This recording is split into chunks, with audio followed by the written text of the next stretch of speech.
I'm David Martin Davies, and coming up on The Source, when Donald Trump ran for president in 2024, he promised that he would end the war between Russia and Ukraine on day one. He's been in office for 241 days now. There's no sign of a peace deal anywhere. In fact, Russian President Vladimir Putin is acting like he has no interest in ending his war. And that might be because Trump has failed to provide any real pressure on Putin. At their recent summit in Alaska, there was a red carpet welcome for Putin on American soil. No formal agreement or treaty was signed, no ceasefire was announced, and after the summit, Trump said it was now up to Ukraine to make territorial concessions in order to find peace. So what's going on here? What does this tell us about American power with Russia and with China? Former U.S. Ambassador Michael McFaul joins us to break it down. That's what's coming up on The Source. But first, this news. Support for the Source podcast comes from UT Health San Antonio, South Texas' largest academic research institution, where what is discovered in its labs translates into life-changing patient care. More at uthealthsa.org. Did you know that many employees qualify for a matching gift through their workplace? Getting started is quick, easy, and can significantly boost your support for Texas Public Radio. Visit tpr.org/workplacegiving to see if your employer participates and maximize your impact today. Visit tpr.org/workplacegiving to see if your employer participates and maximize your impact today. Live from the John L. Santico studio in downtown San Antonio, this is The Source from Texas Public Radio. I'm David Martin Davies. We are in a new Cold War. And it is a new kind of Cold War, not like the one that we had against the old Soviet Union. This nouveau Cold War is with a weakened and divided United States facing off against an ascendant China and a crafty, aggressive Russia. The stakes of that old Cold War included global nuclear Armageddon. That's still something to worry about. But we're also facing against other threats from the alliance between the autocracies of China and Russia. Michael McFaul is a former U.S. ambassador to Russia. He tells us we need fresh thinking and new approaches to craft a grand new strategy to protect democracy and Western values. Ambassador McFaul joins us to break it down. Welcome to The Source, Ambassador McFaul. Thanks for having me. I do want to mention that Michael McFaul is going to be presenting a lecture at Trinity University on Thursday, October 2nd, 7:30 p.m., Autocracies versus Democracies, China, Russia, America, and the New Global Disorder. It's also the title of his upcoming book coming out next month. It's at part of the Maverick Lecture Series, and Texas Public Radio is a community partner in presenting that program. So, Michael McFaul, the old Cold War, we knew we were in a Cold War. We talked about it. It was written in the papers. It was all about Cold War, Cold War, Cold War. We knew it was happening. And I think because we knew we were in a Cold War, that we knew that we had a clearly defined foe, which was the Soviet Union at the time, that the United States had to be on its game at all times.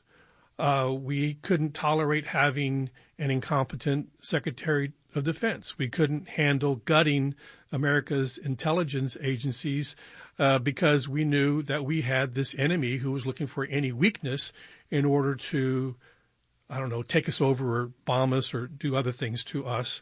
We don't have that now. Why don't we recognize that we are in a Cold War right now? Well, that's a great observation in terms of comparing the old Cold War to this new era of great power competition. In my book, thanks for advertising it. And by the way, my talk next week. We don't advertise. I just mentioned it. Okay, mention it. I appreciate that. Thanks for mentioning my book. I appreciate that. But also thanks for mentioning the talk I'll be giving at Trinity, because that will be my first talk, substantive talk about this book. And I try to answer your question, but it's a hard one. I want to underscore how hard it is and the complexity of it, because after World War II, we did have this moment of euphoria when we thought we had vanquished our enemies, and we did. And it was much faster that we entered the Cold War because the Soviet Union was there, and it did create consensus in our society. I think your point is an important one. There were debates about how to deal with the Soviets, And we most certainly made mistakes during the Cold War in our approach. We sometimes overestimated the Soviet threat. We sometimes conflated communism and nationalism. We had overreach, in my opinion. We had crazy paranoia. We had paranoia inside our country during the McCarthy era, but also about, fighting the Vietnam War. I think in retrospect, we didn't need to fight that war to win the Cold War. We embraced a lot of autocrats during that period. Some of the, apartheid South Africa was allegedly our enemy, our ally, because we shared a common enemy. But with all those mistakes notwithstanding, we did have we had a common assessment of the threat, and we had a grand strategy for dealing with it, which was containment. An elastic term, but we had that. And you're absolutely right. We do not have that in American society today, mostly because of issues of polarization. And I think the level of polarization we have today is greater than most, if not all, decades of the Cold War. But the second piece we have that is also different is we're in a new era of increasing isolationist tendencies in American society. And this notion that what happens abroad, that's really not our problem. What's going on in Ukraine? Why do we care? Taiwan, that's not our problem. And I see those two things, polarization and isolationism, as dangerous trends, because I don't think we can succeed in competing with China and its sidekick Russia and the other autocrats if we don't have a greater sense of unified purpose. And secondly, I don't think we will succeed in defending our security and prosperity if we think we can put our head in the sands and all the problems in the world outside will go away. We know that didn't work in the 1930s. That's what we tried in the 1930s, and yet I watch these tendencies growing in America today, and I'm worried about them. During the old Cold War, it definitely felt like we had an existential threat presented by the Soviet Union. Do we have an existential threat to the United States with Russia and China? I don't think so, but I don't know. And I want to explain that. So, comparing the Cold War to today, there are similarities and differences, right? And in my book, I emphasize both of those categories, and that means it's complex. And that's why the book's over 500 pages, by the way, because it's a complex moment. Existential threat to me means literally we will no longer exist as a country. I don't see that threat from the China and Russia axis today. I am not worried about them launching a nuclear war against us or trying to invade our country. I'm not worried about that. But that doesn't mean that the threat is not serious and grave. What I worry about is that slowly, and especially here now I'm talking about China and the CCP and Xi Jinping, is that their system of government, autocracy, combined with their economic system, which is state-led economic development, is growing in popularity around the world. That's what they are selling to other countries. And what I fear is we're not contesting that idea. And that's where there's another big difference from the Cold War. In the Cold War, we knew that we were in an ideological struggle between the free world and the communist world. And again, I don't want to skip over the mistakes we made and the overreach that I just talked about. We made some mistakes in that moment. But the core idea, I think, was right, that this was not just about power. It was not just the Soviet Union was powerful and the United States was powerful. It was also that they had one system of government and we had a different one. And we engaged in expressing why we thought democracy and free markets were a better system of government. We then invested in institutions like the United States Agency for International Development to try to support those ideas abroad. That USAID was created in 1961 by President Kennedy precisely to be a response to what the Soviets were selling and what the Soviets were doing with economic assistance. We then started Voice of America. We started Radio Free Europe. We eventually, Ronald Reagan created the impetus for the founding of the National Endowment for Democracy. and many other tools where we were engaged in this. And what I see today is we're doing the exact opposite. President Trump literally just shut down USAID. It no longer exists. Voice of America is struggling to survive. National Endowment for Democracy too. And I just think that's a mistake. I think we've got to be engaged in this global struggle, we shouldn't not be unilaterally disarming our soft power instruments. We're going to take a break, but I do want to talk about how, we may not be invaded and be taken over, but would we have an America that we no longer recognize? This is The Source on Texas Public Radio. We'll be right back. Support for TPR comes from Texas Mutual Insurance Company, a workers' comp carrier dedicated to handling claims proactively and a commitment to helping injured employees and workers' comp policyholders get back to business. TexasMutual.com/claims. You're listening to The Source on Texas Public Radio. I'm David Martin Davies. We're speaking with former U.S. Ambassador to Russia, Michael McFaul. He has a new book that is coming out. It is The Autocrats versus Democrats, China, Russia, America, and the New Global Disorder. And when you say Democrats, that's Democrats with a small d, I imagine. Exactly. Thanks for clarifying that. Small d Democrats. My publisher, by the way, was worried we would confuse people about that, but I make it pretty clear in the book. I'm talking about small d Democrats. We'll talk about this. Clarify a little bit more. Well, the point of the book initially, by the way, the title was Autocracies versus Democracies. And I decided that was too passive because that makes it sound like it's the political systems that are doing the competition, when I believe that actually leaders matter, individuals matter.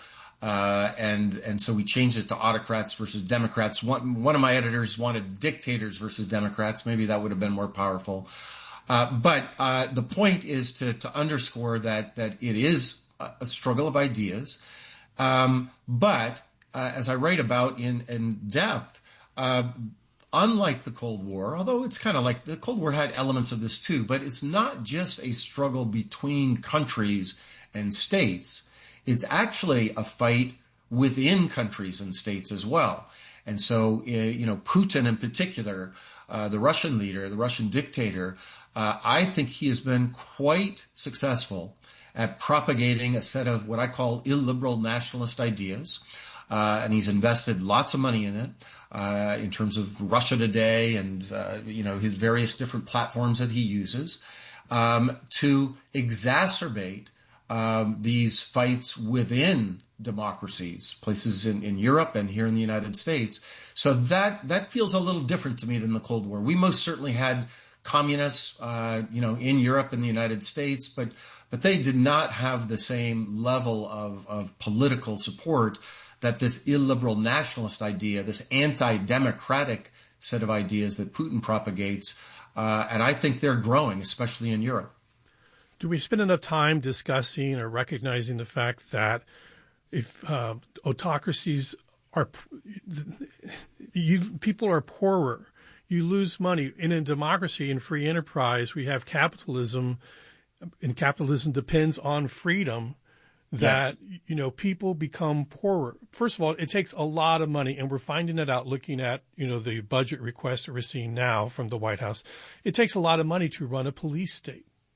Yes, that's a great point. And there is and let me break it down in a few different ways. First of all, there are some autocracies that have grown in terms of economic growth in the last several decades fantastically well. China is at the top of the list. I want to remind people that China, as a communist party, state run by the Communist Party, also did fantastically poorly under Mao in the 50s and 60s. And so this notion that communism is better at growth, it depends on which decade we're talking about when we talk about China. But when everybody talks about China, they forget about all those other dictatorships that destroy growth and destroy economic livelihoods that you just talked about. And if you put it all together, they do not outperform the democracies, just the opposite. And that's true in the short term, but it's also true if you look over hundreds of years of history. If you look at the richest countries in the world today, in terms of GDP per capita, and you take out the oil exporters because they have a certain way to make money for their very small societies, 19 out of 20, off the top of my head, are democracies. The only one on that list is Singapore. Likewise, 9 of the 10 largest economies in the world are democracies. The only one on that list is China. Therefore, over time, I think the evidence is pretty clear that democracies and freedom and economic and political freedom do correlate. And those are the societies that have done the best. And that's why this creeping role of the state in our country and other places makes me nervous. I lived in the Soviet Union. I know what state-owned enterprises look like. I don't want to go back to that world. I think freedom in the economic sphere and freedom in the political sphere help each other. And I think the evidence is overwhelming that over the long term, they outperform dictatorships. And I do want to mention that American innovation and intellectual property is what China is working with. Yes.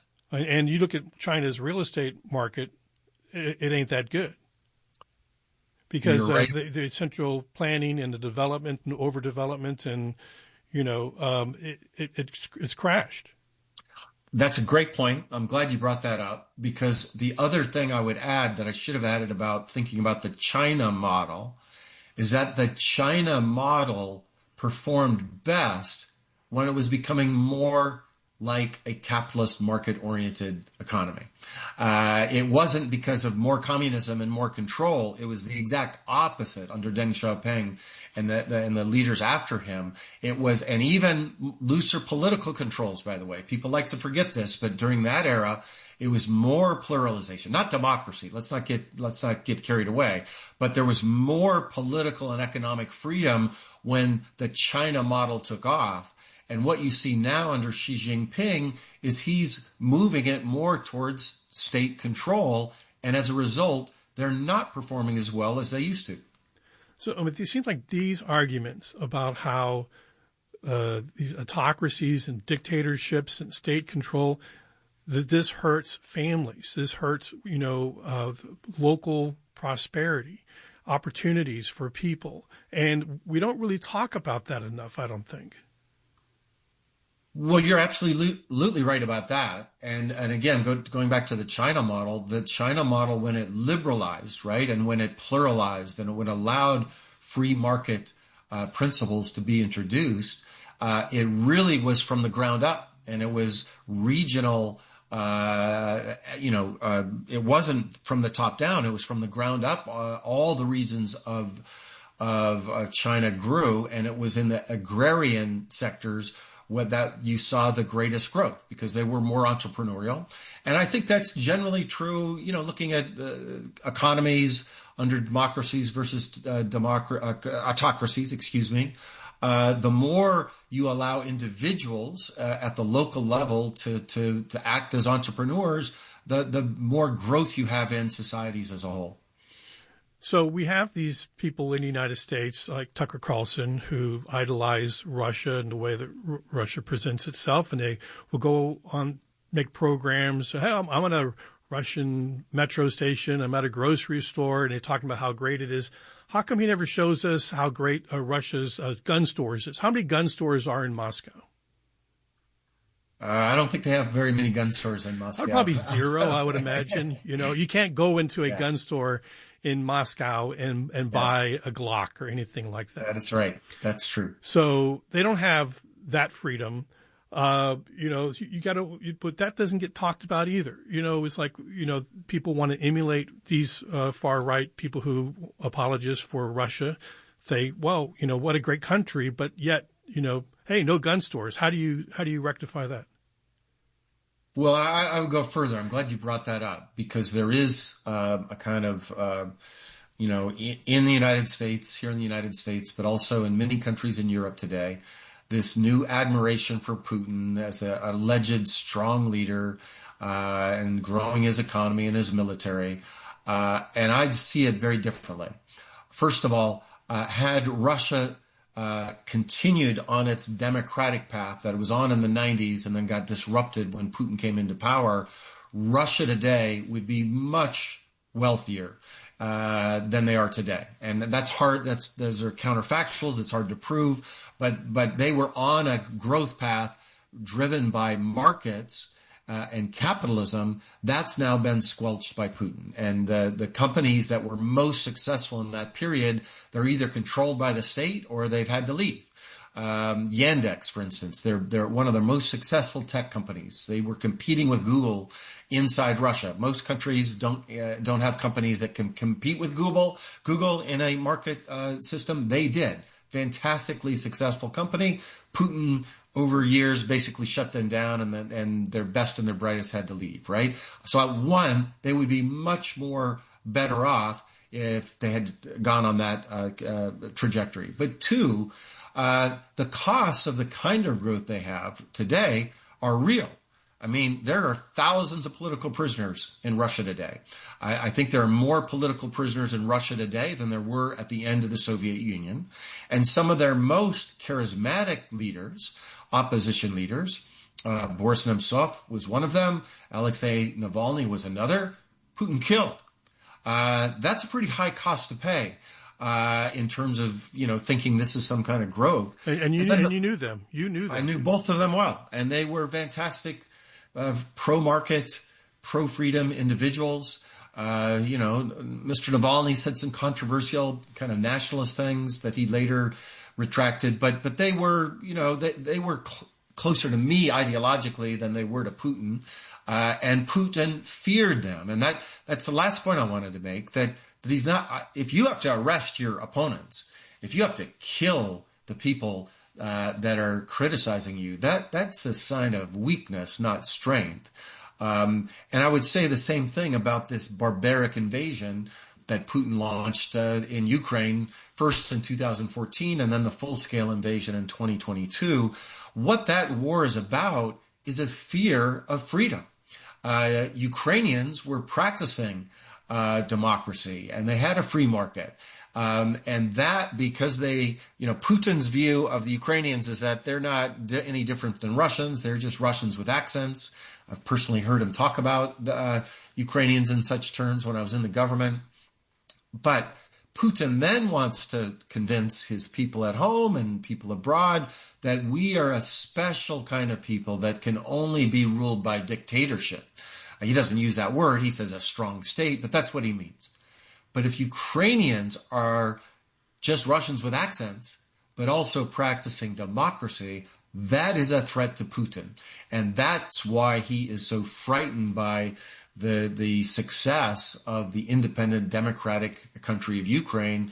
And I think that's principally why he invaded.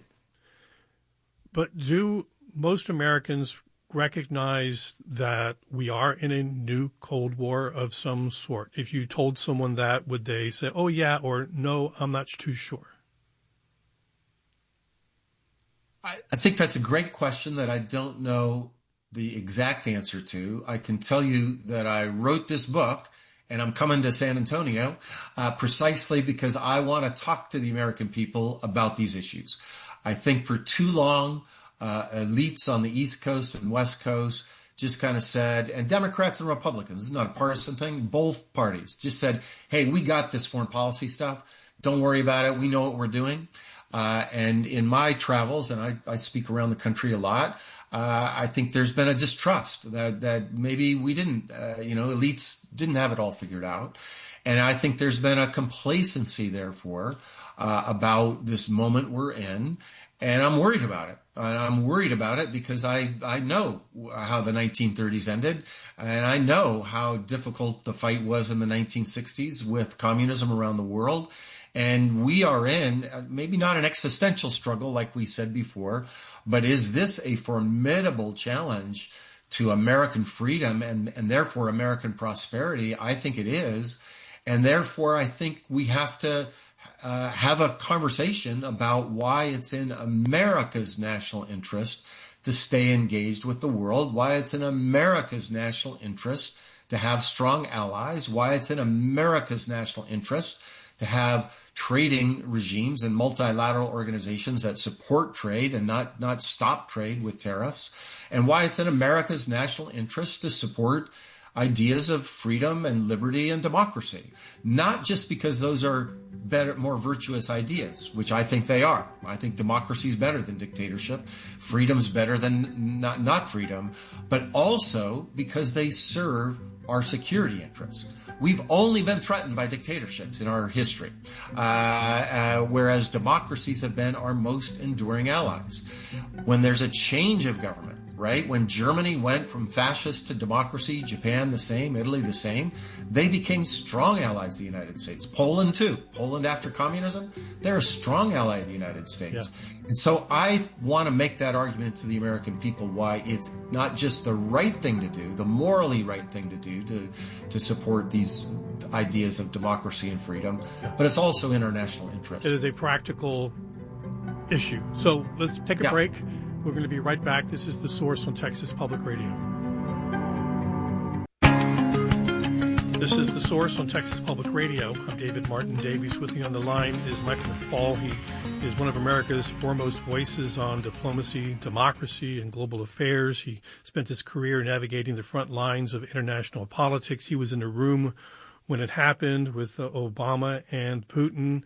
He can tell us a lot about those experiences. But right now we're talking about what does the future of global democracy look like as autocracy is on the rise? Russia, America, and the new global disorder. He will be speaking at Trinity Universities on Thursday, October 2nd at 7:30 p.m. It is a free and open to the public lecturer, and it is part of the Maverick Lecture series there. Texas Public Radio is a community partner in that endeavor. So you got to take the measure of the man of Vladimir Putin. You were right there in a room with him. Does he look like a KGB officer to you? Well, I did work for 5 years in the Obama administration, 3 at the White House and 2 as the ambassador. So I was in the room with Prime Minister Putin and then President Putin. I actually had met him. We go way back. I met him in 1991 when he was the deputy mayor of St. Petersburg. And I was working with an American organization in a much more optimistic time. Our mission was Russia had just had their first free and fair elections at the national level, but also at the city council level. And so we brought over a group of city council members from Los Angeles and New York to talk to their counterparts in Moscow and St. Petersburg about democratic processes. And Vladimir Putin was in charge of international contacts. So that's when I first met him.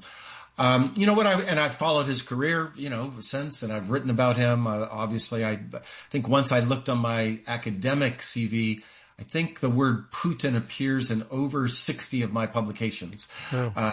So some people say I'm obsessed with him. It's just part of what the research I do. So when he was in St. Petersburg, that's when he was playing the long game, wasn't he?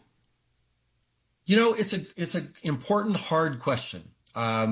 Here's my assessment, but we don't really know. I think back then, it was clear to smart people in the KGB, of which he was one, that the whole project was collapsing and they had to scramble to do new things. And many of those people, by the way, went on to found companies in Russia because they had access to knowledge and they had international contacts and prospered. I think Putin joined up with Sobchak, that he was the mayor of St. Petersburg at the time, because he thought, well, this is where history is going. So I actually think he was just a careerist. I do not think he, at that moment, and I would say for the entire 90s, he wants everybody in Russia to forget that he actually worked with Boris Yeltsin and the Democrats. But I think he was just opportunistically shifting. It was only later in life. He was an accidental president, by the way. It just... they kind of ran out of candidates to run and they needed to stop the communists. And he was kind of this nationalist guy that they could run. He did not have a big following when he first won in 2000. It was the Yeltsin political machine that got him elected. But it was over time that I think we saw the true Putin. He was never a Democrat. I want to be clear about that. He shut down democracy. and the media, thinking about what's happening in our country. I remember very vividly when he there was went like after a weird puppet show that would make fun of Russian right. leaders, and they did one about him, and he shut that down. That's right. It was called Kukli, and in 2002, he didn't like being made fun of, and he shut it down, allegedly as a business decision. So there are echoes of our moment back then. But what I would say about him, to answer your question, which I went off on this digression, he over time became more and more anti-Western and anti-American because he believes, and I listened to him talk about it, that we have been fomenting revolution against countries and against his allies in autocratic societies. And he thinks that we were doing that against him. When I was ambassador, that's what he would say. Like, we are trying to overthrow him. So like I think Libya or someplace like that. Then Libya, we had many debates about Libya. And I'm glad you mentioned Libya, because back then, 2011, the Russian government, the president was somebody different, President Medvedev. And Medvedev today is just horrific. If you follow what he says, he's just gone off the deep end. There are lots of rumors as to why. But I can tell you in 2011, because I was there, Medvedev was much more pro-American, pro-democracy, leaning towards the West. And when we went to talk to him about Libya, I traveled to Moscow with then Vice President Biden. And I remember very vividly that meeting in the Kremlin when he said, you guys are right about these autocrats in this region of the world. And you're right that Gaddafi is going to try to kill a lot of people in Benghazi. And Medvedev took the decision to support us. He didn't vote for the Security Council resolution, but he abstained on it at the UN Security Council, authorizing the use of force against Libya. Just pause for a moment and think about that, how united the world was in 2011. But Putin did not support that. And we actually saw Putin the next day. And Medvedev had not coordinated this with Putin. And he saw that as another instance of American regime change, echoes of Iraq. And then later in 2011, in his own country, there was mass mobilization to protest a falsified vote. And we did not spark that protest. That's complete propaganda by Putin. But he blamed us for that. And that is the paranoid mentality that I think he's been in ever since. I think when he has night terrors, he sees those images of Gaddafi being pulled out of the Yes. gutter, Yes. hiding and being beaten by his own people. Let's go to a caller. Let's go to Edward. Our number is 833-877-8255. If you want to call in and join the conversation, we'd love to have you with former Ambassador Michael McFaul. And Edward, you're on the air. Hey, David Martin, thanks for taking the call. Ambassador, thank you for joining us, and I hope to attend your speech. Hopefully there's a Q&A. But I'll give you a preview if I'm able to go. I did want to comment that while I agree that the new Cold War dynamic is the West's, let's call it liberalism and democracy, versus the East's authoritarianism yet again, perhaps the American psyche is a little too busy with the rise of authoritarianism internally to deal with it, just in the present, not in a few years. And I don't mean Trump. Trump is a symptom of the rise of authoritarianism in the United States that's been going on for decades. We ended the Cold War and brought authoritarianism into our own nation, slowly but surely. That's my first comment. My second comment is that, quite frankly, sir, I believe your reading of the geopolitics of why Russia invaded Ukraine is patently false. All the information is there. All the facts are there. It's that the conclusion is dead wrong. And I would pay really good money to see you debate Dr. Jeffrey Sachs on this very topic. Perhaps that's a prompt for you to respond what you think about Dr. Jeffrey Sachs' point of view. Thank you. I'll take my question or comments off the air. Edward, thank you for that. So, Ambassador McFaul, are you able to follow that? Yeah. I have a couple reactions. So on the first comment, I think it's an important observation about growing authoritarian tendencies in the United States. That is a nonpartisan statement. I agree with the caller. I agree with Edward on that.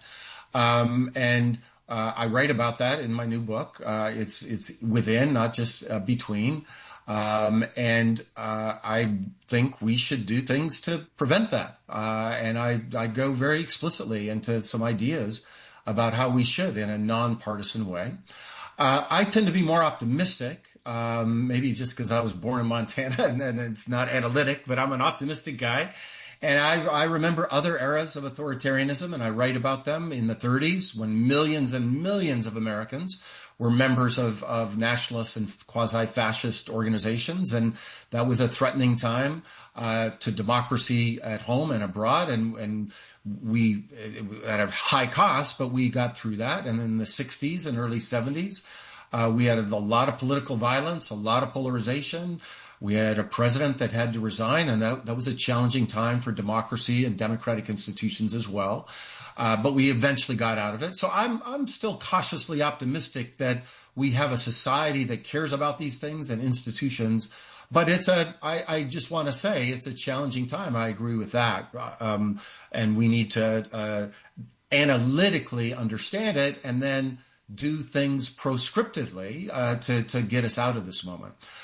With respect to the Putin's decision to invade Ukraine, I would just say to Edward, buy the book, and I'm happy to take it offline and debate you. I go into that in vivid detail. I've already debated John Mersheimer, by the way. You can find that on the internet and see my views about that. I just think this notion that we caused this war, I just don't see any empirical evidence to support that hypothesis. There was no threat to Russia from NATO or Ukraine at all. Not a military threat, but maybe the threat that there was this prosperity and freedom and excitement happening in Ukraine that, right next door, and that was not happening in Russia. And so that's right. I don't think that's Jeff Sachs' argument, but Dave, that is exactly the right argument.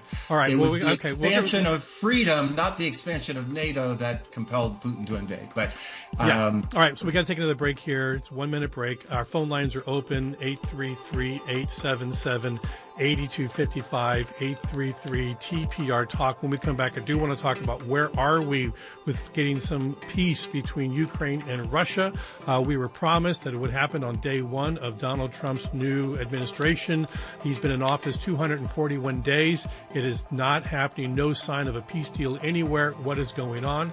And we'll be right back on The Source. Stay with us. You're listening to The Source on Texas Public Radio. I'm David Martin Davies. We just had a historic summit where history was not made in Alaska between Donald Trump and Vladimir Putin. Let's talk about that with former U.S. Ambassador to Russia, Michael McFaul. Why wasn't history made? Well, first I want to start by applauding President Trump for spending energy to try to end this barbaric war that Putin started 3 years ago. He said he was going to try to do it, and I applaud him for trying to do it. And second, and this is even more controversial, in my circles at least, I also support the Trump administration's policy of engaging directly with the Russians to try to end this war. It's hard to end wars if you don't talk to them, and so I also support that. But that's where my support ends, in that I think the president's strategy for ending the war has failed. His strategy has been to literally roll out a red carpet and treat Putin like a dignitary in the United States of America. He is an indicted war criminal. He's an indicted war criminal. He is, like I said, he's killed friends of mine in Russia and Ukraine, the biggest war since World War II. I learned from one of my colleagues here at Stanford was George Shultz, who was the Secretary of State for Ronald Reagan. George used to always say, we have to engage with people we don't like in diplomacy and dictators and autocrats, but we don't need to check our values at the door when we do it. And I feel like President Trump thought, if I treat him nicely and don't criticize him, and then I give him inducements So all kinds of concessions, and then pressure the Ukrainians will get an end to the war. And what we've seen instead is that Putin has pocketed the concessions and just asked for more. And so the strategy hasn't worked. And I just think that's just an analytic statement. It's not, maybe it might have worked with a different leader, but it didn't work with Putin. All he's done is ask for more. And let's be clear about what he's asking for. Not only is he asking Trump and the West to allow him to keep the parts of Ukraine that he has occupied since invading in 2022, he actually wants us to pressure the Ukrainians to leave four of the regions, parts of the regions in eastern Ukraine that the Ukrainian soldiers control. Just think about that for a minute, about how audacious his demands were in Alaska. So when your strategy's not working, whether it's in diplomacy or football, I'm a big football fan. You gotta go to Plan B. You gotta change. You gotta go to a different playbook. And I think, therefore, the president needs to have a coercive element in addition to just his engagement element to get Putin's attention that we're not going to abandon Ukraine. And I think it's really simple what needs to be done. More sanctions and more military assistance. Now, I'm not confident that President Trump agrees with me on that, but if you want to stop this war, there needs to be a stalemate on the battlefield, and Putin needs to understand that time is not on his side. And right now, it's the opposite of that. Putin thinks that we don't really care. We Americans don't care. We got other problems at home, as your previous caller said, and eventually we'll just withdraw, and then he eventually will march all the way to Kiev. And we have to disabuse him of that hypothesis by helping the Ukrainians stop his military on the ground. When Russia first invaded Ukraine and the United States did things to help Ukraine, the argument was made that we'd rather fight that war there than elsewhere in Europe or maybe over here. Okay, let's diminish Russia's army and the Russian state and fight that war. And we've seen that happen. Russia no longer has a great army, yes. and we can thank the Ukrainians for that. Their bravery and their intellect has been unmatched. But yes. Also, is that so? Is it still true to say that it's better to help the Ukrainians fight their war to diminish Russia because they're pretty diminished? Well, tragically, I still think that is true. And I say tragically because the day the war started, I have lots of friends in Ukraine. We run a program here at Stanford for Ukrainian leaders. We've been doing it for 20 years now. So I've had the fortunate opportunity to know lots of people in government and civil society and media. They're tremendously impressive people, by the way. And I remember when one of my friends was leaving the capital that night that the war started, because everybody was evacuating. Her name's Svetlana Zelashuk. She just became the ambassador to Sweden, by the way. She just was sworn in. She just presented her credentials in Sweden just a few days ago. Really a fantastic individual. But she texted me. She said, "Mike, I can't believe we have to fight this bastard," I think was the word she used, alone. And ever since that, I've thought about that tragically, that's been true, right? And I supported President Biden's decision not to send American soldiers there. I think that was, that was the right decision.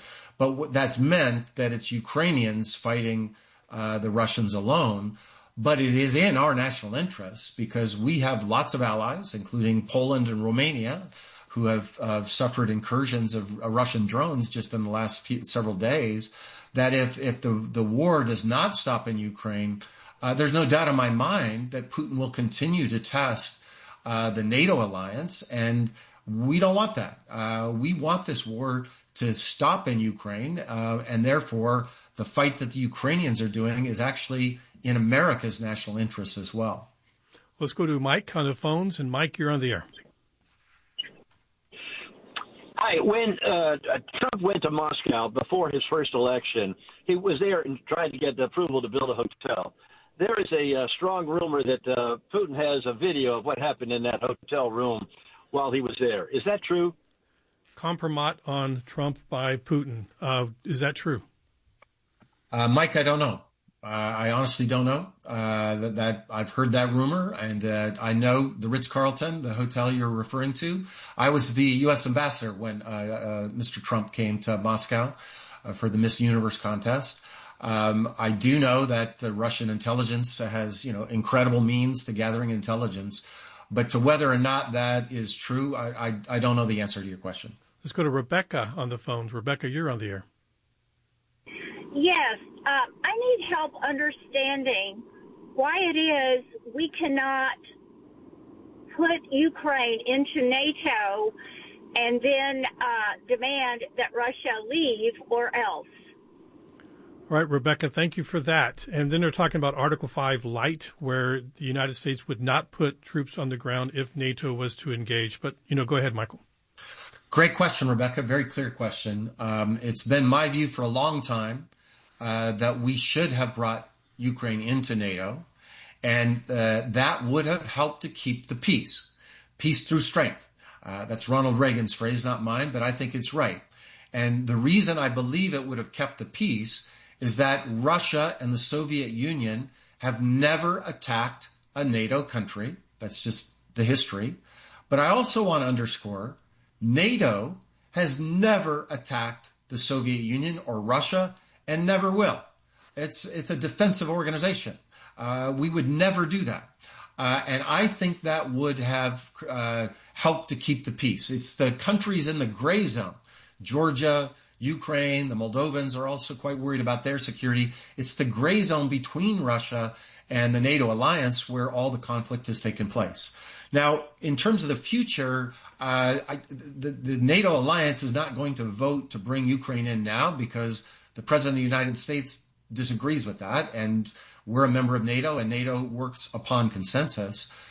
So tragically, that's not going to happen now. But I do hope that we think about a sequence to it. That is, hopefully, and sooner rather than later, there is a ceasefire. And tragically, that ceasefire will likely result in Russia occupying parts of Ukraine. President Zelensky and Ukrainian people will never acknowledge that that territory is part of Russia. They'll never do that. But they could agree to disagree and then agree to only seek reunification through peaceful means. I think that could happen. But after that's happened, and separate from that, I would hope that then the rest of Ukraine would be brought into NATO. That's what we did with West Germany, by the way, in 1955. And that helped to keep the peace in Berlin, by the way, and in Germany. And I just want to remind people, go back and read the history. There are lots of Americans that said, oh my gosh, you do that, you're going to poke the bear, they're going to react, it's going to create World War III. Even George Kennan, one of our great strategic thinkers, former ambassador to Russia, just like me, Soviet Union for him, Russia for me, he even said that, and it didn't happen. It actually helped to preserve peace. And I hope that, strategic thinkers here in the United States and in Europe think about doing that, because I think that ultimately is the way to avoid a future Russian invasion of Ukraine. So we're really short on time, but I want to make the point that if there is some sort of peace that is achieved with Russia and Ukraine, even if it involves giving up that land, Donbass, there's got to be a secure way to keep the peace. We're really out of time, but can that happen? Is that your optimism? Yes. We have to have security guarantees to do that. You can think about West Germany, you can think about South Korea, and then that will create the permissive conditions for democracy to thrive and a market economy and Ukraine to thrive. And I predict if that happens, Ukraine will be one of the most successful dynamic economies and democracies in all of Europe, and will help to provide security for the NATO alliance, not the other way around.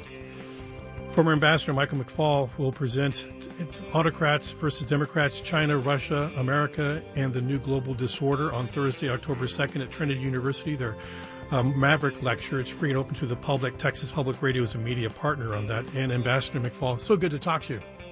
Thank you. Fantastic conversation. Seriously, really great conversation. I appreciate it. That's The Source. Thanks for listening. This has been The Source on Texas Public Radio. The Source is hosted by David Martin Davies. Tim Gutierrez is the show's producer. Additional production support from Steve Short, Ruben Garcia, Yvette Benavides, and Dan Katz, Vice President of News. The Source is made possible with support from the Gladys and Ralph Lazarus Foundation.